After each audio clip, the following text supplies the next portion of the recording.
ಪ್ರತಿ ಒಬ್ಬರಿಗೆ ಭಯ ಇದೆ. ಭಯ ಇಲ್ಲದವರು ಯಾರು ಇಲ್ಲ ಈ ಲೋಕದಲ್ಲಿ. ಮನುಷ್ಯರು ಹುಟ್ಟಿದ ಮೇಲೆ ಪ್ರತಿಯೊಬ್ಬರು ಭಯ ಉಂಟು. ಚಿಕ್ಕವರಿಗೆ ಭಯ ಉಂಟು, ದೊಡ್ಡವರಿಗೆ ಭಯ ಉಂಟು, ಹಿರಿಯರಿಗೆ ಭಯ ಉಂಟು, ಆ ಮುದುಕರಿಗೆ ಭಯ ಉಂಟು, ಪ್ರತಿಯವರಿಗೆ ಭಯ ಉಂಟು. ಕೆಲವು ಜನರಿಗೆ ಮರಣದ ಭಯ, ಕೆಲವು ಜನರಿಗೆ ಸಾಲದ ಭಯ, ಕೆಲವು ಜನರಿಗೆ ನಾನಾ ರೀತಿಯಿಂದ ಭಯ ಭಯ ಭಯ ಭಯ ಭಯ ಭಯ ಪ್ರತಿಯೊಬ್ಬರಿಗೆ ಭಯ ಉಂಟು. ಭಯ ಇಲ್ಲದವರು ಯಾರು ಇಲ್ಲ. ಯೆಶಾಯ 43ನೇ ಅಧ್ಯಾಯ 1ನೇ ವಚನ ದೇವರಿಲ್ಲೇನು ಹೇಳ್ತಾ ಇದ್ದಾನೆ ಅಂದ್ರೆ, ನಾನು ನಿನ್ನನ್ನು ರೂಪಿಸಿದ್ದೇನೆ, ನಾನು ನಿನ್ನನ್ನು ಸೃಷ್ಟಿ ಮಾಡಿದ್ದೀನಿ, ಭಯ ಪಡಬೇಡ. ಏನ್ ಹೇಳ್ತಾ ಇದ್ದಾನೆ ದೇವರಿಲ್ಲಿ? ಭಯ ಪಡಬೇಡ, ಅಂಜಬೇಡ, ಹೆದರಬೇಡ. ನಾನಿನ್ನ ವಿಮೋಚಿಸಿದ ದೇವರು ನಾನಲ್ಲವೋ? ನಿನ್ನನ್ನು ಸೃಷ್ಟಿ ಮಾಡಿದ ದೇವರು ನಾನಲ್ಲವೋ? ನಿನಗೆ ಉಸಿರು ಕೊಟ್ಟಿದ್ದ ದೇವರು ನಾನಲ್ಲವೋ? ನಿನ್ನನ್ನು ಬಲಪಡಿಸಿದ ದೇವರು ನಾನಲ್ಲವೋ? ನಿನ್ನ ತಲೆಯಿಂದ ಮೇಲಕ್ಕೆತ್ತ ದೇವರು ನಾನಲ್ಲವೋ? ಕಟ್ಟದಿಂದ ಬೀಳಿಸಿದ ದೇವರು ನಾನಲ್ಲವೋ? ನಿನ್ನ ಭಯ ಪಡಬೇಡ ಅಂತ ದೇವರು ಇಲ್ಲಿ ಹೇಳ್ತಾ ಇದ್ದ ಅಂತ ನೋಡ್ತಾ ಇದ್ದೇವೆ. ಹಲ್ಲೆಲೂಯಾ. ಇವತ್ತು ನಿನಗೆ ನನಗೆ ಹೇಳ್ತಾ ಇದ್ದಾನೆ, ಮಗಳೇ ಭಯ ಪಡಬೇಡ, ನಾನೇ ನಿನ್ನನ್ನು ಸೃಷ್ಟಿ ಮಾಡಿದ್ದೀನಿ. ಇತರರಿಗೆ ಹೇಳ್ತಾ ಇಲ್ಲ, ತನ್ನ ಮಕ್ಕಳಿಗೆ ಹೇಳ್ತಾ ಇದ್ದಾನೆ, ಭಯ ಪಡಬೇಡ, ನಾನಿದ್ದೀನಿ ಅಂತ. ನಾವು ಭಯ ಇಲ್ಲದಂಗೆ ಕರ್ತನಿದ್ದಾನಂದ್ರೆ ಖಂಡಿತವಾಗಿ ದೇವರು ಆ ಕಾರ್ಯಗಳು ಮಾಡ್ತಾನೆ. ಮತ್ತೆ ಮುಂದೆ ಓದೋಣ. ನಾನು ನಿನ್ನ ಹೆಸರಿಟ್ಟು ಕರೆದೇನಲ್ಲ, ಯಾಕೆ ಭಯ ಪಡ್ತಾ ಇದ್ದಿ?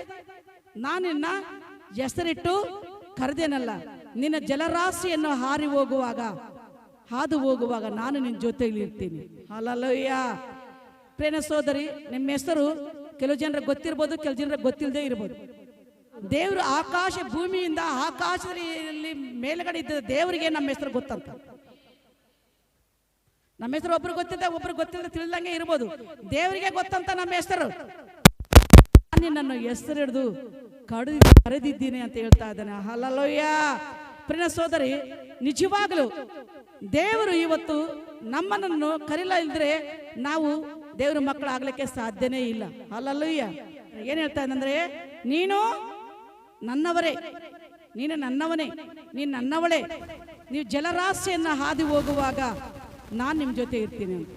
ನದಿಗಳನ್ನು ನೀನು ನದಿಗಳನ್ನು ದಾಟ್ಕೊಂತ ಹೋಗುವಾಗ, ಅಂದ್ರೆ ನದಿಗಳಲ್ಲ, ಬಾಧೆ ಕಷ್ಟಗಳು ಇರುವಾಗ ಅವು ನಿನ್ನನ್ನು ಏನ್ ಮಾಡಂಗಿಲ್ಲ, ಮುಳುಗಿಸಂಗಿಲ್ಲ.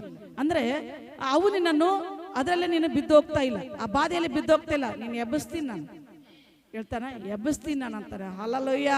ನಿಜವಾಗ್ಲೂ ನಮ್ಮ ಜೀವಿತದಲ್ಲಿ ಎಷ್ಟೋ ಕಷ್ಟಗಳು ಬಂದರೂ ಕೂಡ ಯೇಸು ಸ್ವಾಮಿ ಬಂದ ಮೇಲೆ, ಅದು ನಮ್ಗೆ ಎಷ್ಟೋ ಬಾಧೆಗಳು ಇದ್ರ ಮೇಲೆ, ಕಷ್ಟಗಳು ಇದ್ದ ಮೇಲೆ ದೇವ್ರು ನಮ್ಮನ್ನು ಮೇಲೆ ಕೆತ್ತಿದ್ದಾನೆ. ಹಲ್ಲೆಲೂಯಾ.